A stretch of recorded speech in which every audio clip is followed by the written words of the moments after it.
ദൈവനാമത്തിന് മഹത്വം ഉണ്ടാകട്ടെ. ഈ ഓഗസ്റ്റ് മാസം 22-ാം തീയതി രാവിലെ എല്ലാ പ്രേക്ഷകർക്കും കർത്താവായ യേശു ക്രിസ്തുവിൻ്റെ നാമത്തിൽ സ്നേഹവന്ദനവും ശുഭദിനാശംസകളും നേരുന്നു. ഇന്നത്തെ നമ്മുടെ ധ്യാനത്തിനായിട്ട് നാം തിരഞ്ഞെടുത്തിരിക്കുന്നത് ന്യായാധിപന്മാരുടെ പുസ്തകം 19-ാമത്തെ അധ്യായമാണ്. ഈ അധ്യായം വളരെ സങ്കടകരമായിരിക്കുന്ന അധ്യായമാണ്. ഇസ്രായേലിൻ്റെ ജീവിതത്തിലെ ഇത്രയേറെ സങ്കടകരമായ വേറൊരു അധ്യായം തന്നെ ഉണ്ടോ എന്നറിയില്ല.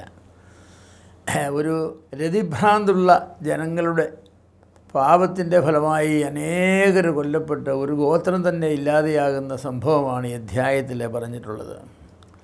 ദൈവജനം അധപ്പതിച്ചാൽ അതിനൊരതിരില്ലേ എന്ന് ചോദിക്കാറുണ്ട്. ഗിബെയിലെ ബെന്യാമീന്യരുടെ അധപ്പതനം എല്ലാ അതിരുകളും ലംഘിച്ചതായിരുന്നു. ഇസ്രായേൽ മക്കളില്ലാത്തതായിരിക്കുന്ന യെബൂസ്യ ഗ്രാമത്തിൽ രാപാർക്കാതെ ഇസ്രായേൽ മക്കളുള്ളതായിരിക്കുന്ന ഗിബെയിൽ രാപാർക്കുവാനായി കയറിപ്പോയതായിരിക്കുന്ന ഒരു ലേവ്യനെ കണക്ക് പിഴച്ചതിൻ്റെ ചരിത്രമാണ് ഈ അധ്യായത്തിലുള്ളത്. അന്യജാതിക്കാരുടെ മധ്യേ എന്ത് സുരക്ഷിതത്വം എന്നയാൾ കരുതി ദൈവജനത്തിനിടയിൽ സുരക്ഷിതത്വം കാണുമെന്ന് വിചാരിച്ചാണ് അയാൾ യെബൂസ്യ നഗരത്തിലേക്ക് പോയത്. എന്നാൽ അദ്ദേഹത്തിന് കണ്ടെത്തുവാൻ കഴിഞ്ഞത് അന്യജാതിക്കാരുടെ ഇടയിൽ ലഭിക്കുമായിരുന്ന സുരക്ഷിതത്വമൊന്നും ദൈവജനത്തിൻ്റെ ഇടയിൽ അദ്ദേഹത്തിന് ലഭിച്ചില്ല. ഗിബെയയിലെ ബെന്യാമീന്യർ സൽക്കാര പ്രിയരല്ലായിരുന്നു. കാരണം അവരുടെ പട്ടണത്തിൽ ഈ മനുഷ്യൻ തൻ്റെ ജോലിക്കാരനും തൻ്റെ വെപ്പാട്ടിയുമായിട്ട് പോയി ഇരുന്നിട്ട് സ്വീകരിക്കുവാനായിട്ട് ആരും മുന്നോട്ട് വന്നില്ല. ഏറ്റവും ഒടുവിൽ ഒരു വയസ്സനായ മനുഷ്യൻ തൻ്റെ പാടത്ത് നിന്ന് പണി കഴിഞ്ഞ് വരുമ്പോൾ, നിങ്ങൾ എന്തിനാണ് ഇവിടെ ഇരിക്കുന്നത്? ഇവിടെ ഇരിക്കുന്ന അന്നല്ല, എൻ്റെ ഭവനത്തിലേക്ക് വരൂ എന്ന് പറഞ്ഞ് ആ മനുഷ്യന് അദ്ദേഹത്തെ വിളിച്ചുകൊണ്ട് തൻ്റെ ഭവനത്തിലേക്ക് പോയതാണ്. ആ ഭവനത്തിൽ പോയി ഒരു കാലമൊക്കെ കഴുകി വൈകിട്ടത്താഴമൊക്കെ കഴിഞ്ഞ് കുശലപ്രശ്നങ്ങൾ ചെയ്തുകൊണ്ടിരിക്കുന്നതായിരിക്കുന്ന സമയത്ത് ആ ദേശത്തിലെ പുരുഷ മൈഥുനക്കാരായ നീചന്മാർ വീട് വളയുകയും അവിടെ വന്നതായിരിക്കുന്ന ആ ലേവ്യനെ അവർക്ക് ഭോഗിക്കുവാനായിട്ട് വിട്ടുതരണമെന്ന് വീട്ടുടയവനോട് നിർബന്ധിക്കുകയും ചെയ്തു. ആ വീട്ടുടയവൻ വളരെ താണു വീണ് അപേക്ഷിച്ചു അങ്ങനെ ചെയ്യരുത് എന്ന്.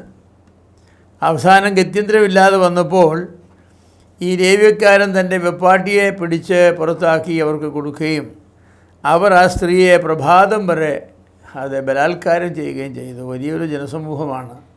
അങ്ങനെ ചെയ്തതിൻ്റെ ഫലമായിട്ട് എന്താണ് സംഭവിക്കുന്നത്? ആ സ്ത്രീ മരിച്ചുപോയി.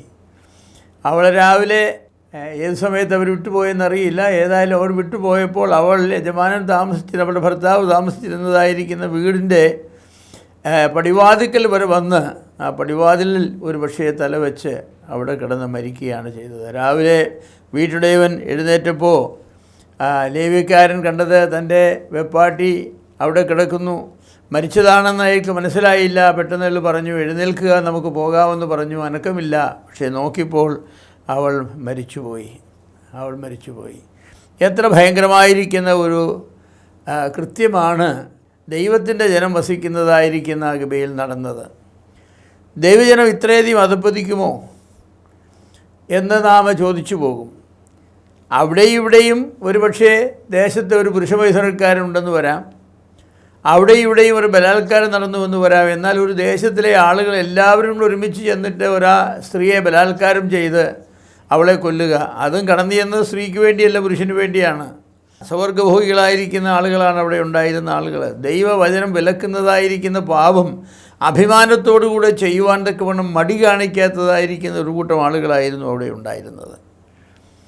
ദൈവത്തിൻ്റെ നാമത്തെ വിളിച്ചപേക്ഷിക്കുന്ന ആളുകളുടെ ഇങ്ങനെയുള്ളതായിരിക്കുന്ന പാപങ്ങൾ ഒരിക്കലും സംഭവിക്കുവാൻ തക്കവണ്ണം പാടുള്ളതല്ല. പക്ഷേ സംഭവിച്ചു. നമുക്കറിയാം, ലോത്തിൻ്റെ ഭവനത്തിലേക്ക് സോദോം ഗൊമോറ നിവാസികൾ ചെന്നതും അതുതന്നെയാണ്. തൻ്റെ ഭവനത്തിലെ അതിഥികളായി വന്നതായിരിക്കുന്ന രണ്ടാളുകളെ വിട്ടുതരണമെന്ന് പറഞ്ഞാണ്. പൈതങ്ങൾ അടക്കം ചെന്നാണ്, ബാലന്മാരടക്കം. ഇത്ര ഭയങ്കരമായിരിക്കുന്നു. ഒരു ലൈഫ് സ്റ്റൈലായി മാറി എന്നുള്ളതാണ്.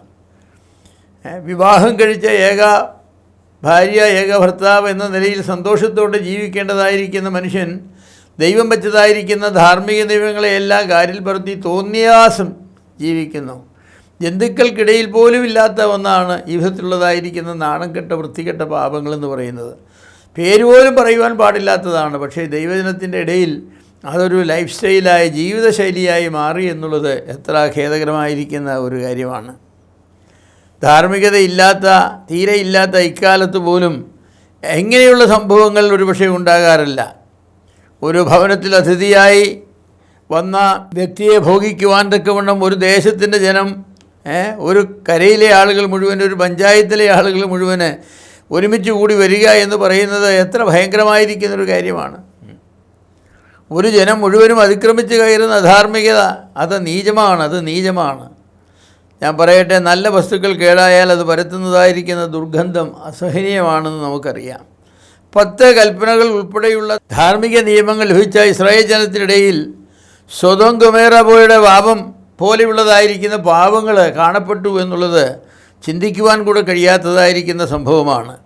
അങ്ങനെ സംഭവിച്ചു എന്നതിൽ യാതൊരു ലജ്ജയുമില്ലാത്തതായിരിക്കുന്ന ഒരു കൂട്ടം ആളുകളാണ്, ഒരു ഗോത്രക്കാരാണ് അവിടെ ഉണ്ടായിരുന്നത് എന്നത് സങ്കടകരമായിരിക്കുന്ന കാര്യമാണ്. ബെന്യാമീനരാണവർ, ബെന്യാമീൻ ഗോത്രത്തിൽപ്പെട്ടവരാണ്. അത് ഖേദകരമാണ്. റോമാലേഖനത്തിൽ പറഞ്ഞിട്ടുള്ളതുപോലെ നീചപാപങ്ങൾ ചെയ്യുന്നു എന്ന് മാത്രമല്ല, അവ ചെയ്യുന്നവരിൽ പ്രസാദിക്കുകയും കൂടി ചെയ്യുന്ന ഒരു ഗോത്രമായിട്ട് ബെന്യാമീൻ ഗോത്രം അധപതിച്ചു എന്നുള്ളത് എത്ര സങ്കടകരമായിരിക്കുന്ന കാര്യമാണ്. പാപം എന്ന് പറയുന്നത് അതതിൻ്റെ ആരംഭത്തിൽ തന്നെ മുളയിലെ നുള്ളിക്കളഞ്ഞില്ലെങ്കിൽ അത് ആഴത്തിലേക്ക് വേരുകൾ ഓടിക്കുകയും അത് വളർന്ന് വിഷവൃക്ഷമായിട്ട് തീരുകയും അതൊരു സമൂഹത്തെ തന്നെ നശിപ്പിച്ച് കളയുകയും ചെയ്യുന്ന ഒരനുഭവമാണ് ഇവിടെയും നമുക്ക് കാണുവാനായിട്ട് കഴിയുന്നത്. പാപത്തിന് വലിയ വില കൊടുക്കേണ്ടതായിട്ട് വരും. സിൻ ഈസ് ടു കോസ്റ്റ്ലി എന്നതിന് സംശയമില്ല. പാപം ചെയ്യുന്നവർ രക്ഷപ്പെടാമെന്ന് വിചാരിക്കുന്നുവെങ്കിൽ തൽക്കാലം അവർ രക്ഷപ്പെട്ടേക്കും. പക്ഷേ some day is pay day എന്ന് ഇംഗ്ലീഷിൽ പറയാറുണ്ട്. Some day is pay day, ഒരു ദിവസം കൂലി കൊടുക്കുന്ന ദിവസമാണ്. ആ കൂലി കൊടുക്കുന്ന ദിവസം വരും. അത് വരുമ്പോൾ അതുവരെ പാപത്തിന് വേണ്ടി അധ്വാനിച്ചവരായിരിക്കുന്ന ആളുകൾക്ക് അവർ ചെയ്ത അധ്വാനത്തിനുള്ള കൂലി കിട്ടാതെ ഇരിക്കുകയില്ല. ദൈവം നീതിമാനായതുകൊണ്ട് അത് കൊടുക്കും. ഈ ബെന്യാമീന്യരെ മഹാപാപം ചെയ്ത് അതിൽ പ്രസാദിച്ച ആളുകളായിരുന്നു. പക്ഷേ ഈ അധ്യായത്തിൻ്റെ അവസാനത്തിലേക്ക് വരുമ്പോൾ നാം കാണുന്നത് എന്താണ്? ബെന്യാമീൻ ഗോത്രക്കാരുടെ ഒരു ഭാഗം തന്നെ ഇല്ലാതെയായിപ്പോയി. ഗിബയിൽ വസിച്ചതായിരിക്കുന്ന ബെന്യാമീന്യരെ ഏതാണ്ട് ഇല്ലാതെയായിപ്പോയി. അവരുടെ യുവാക്കന്മാരെല്ലാം കൊല്ലപ്പെട്ടു. കുറേ വിധവമാർ മാത്രം അവശേഷിച്ചു. അങ്ങനെയുള്ള സങ്കടകരമായിരിക്കുന്ന ഒരു സാഹചര്യമാണ് അവിടെ ഉണ്ടായത്. ഇന്നത്തെ ലോകത്തെ നോക്കിയാലും ഏതാണ്ട് ഇതൊക്കെ തന്നെയാണ് സ്ഥിതി. ഹോമോസെക്ഷുവാലിറ്റി, സ്വർഗരതി എന്നൊക്കെ പറയുന്നത് ഭംഗിയുള്ള വാക്കുകളായിട്ട് മാറിയിട്ടുണ്ട്. കല്ലെറിഞ്ഞ് കൊല്ലേണ്ടതായിരിക്കുന്ന പാപമാണത്. അതിനെ നാം താലോലിക്കേണ്ട ആവശ്യമില്ല. അതിന് നല്ല പേരൊക്കെ, ഓമനപ്പേരൊക്കെ കൊടുത്ത് വിളിക്കേണ്ട കാര്യമൊന്നുമില്ല. അങ്ങനെ ഒരു പാപമല്ല അത്. ദൈവം വെറുക്കുന്ന പാപങ്ങളിലൊന്നാണ്, നീചപാപങ്ങളിലൊന്നാണ്. പക്ഷേ ഇന്നത്തെ ലോകത്ത് അതൊക്കെ സെക്ഷൽ പ്രിഫറൻസസ് ആണെന്നാണ് പറയുന്നത്. അതൊക്കെ അവനവൻ്റെ ലൈംഗിക തിരഞ്ഞെടുപ്പിനുള്ള സ്വാതന്ത്ര്യമാണെന്നാണ് പറഞ്ഞത്. പുരുഷനെ കല്യാണം കഴിക്കണോ, സ്ത്രീയെ കല്യാണം കഴിക്കണോ, ഇനിയിപ്പോൾ കുറച്ച് കഴിഞ്ഞാൽ മൃഗത്തെ കല്യാണം കഴിക്കണോ എന്നതൊക്കെ മനുഷ്യൻ്റെ തിരഞ്ഞെടുപ്പിന് വിട്ടുകൊടുക്കുന്നതായിരിക്കുന്ന കാര്യങ്ങളായിരിക്കും. മനുഷ്യൻ അധപ്പതിച്ച് കഴിഞ്ഞാൽ ഭയങ്കരമായി അധപ്പതിക്കും. മുട്ടയും മാംസവും മത്സ്യവും പാലും ഒക്കെ ചീഞ്ഞാൽ അതിൻ്റെ ദുർഗന്ധം ഭയങ്കരമാണ്. ചീഞ്ഞു പോയതിനെ റിവേഴ്സ് ചെയ്യാനായിട്ട്, തിരിച്ചു കൊണ്ടുവരാനായിട്ട് മാർഗ്ഗമൊന്നുമില്ല. അതിനെ നശിപ്പിച്ച് കളകയെ നിവർത്തിയുള്ളൂ.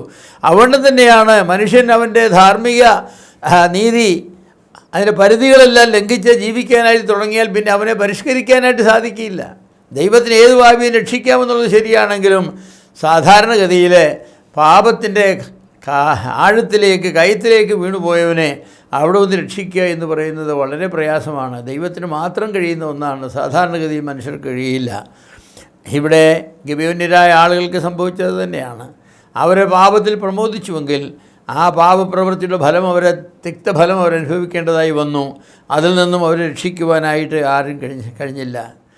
വചനം കേൾക്കുന്ന പ്രിയമുള്ളവരെ, നാം ജീവിക്കുന്നതായിരിക്കുന്ന ഇക്കാലത്തും സ്വർഗരതി മുതലായിരിക്കുന്ന പാപങ്ങളെ അവയെ സ്വീകാര്യമായി തീർന്നിട്ടുണ്ട്.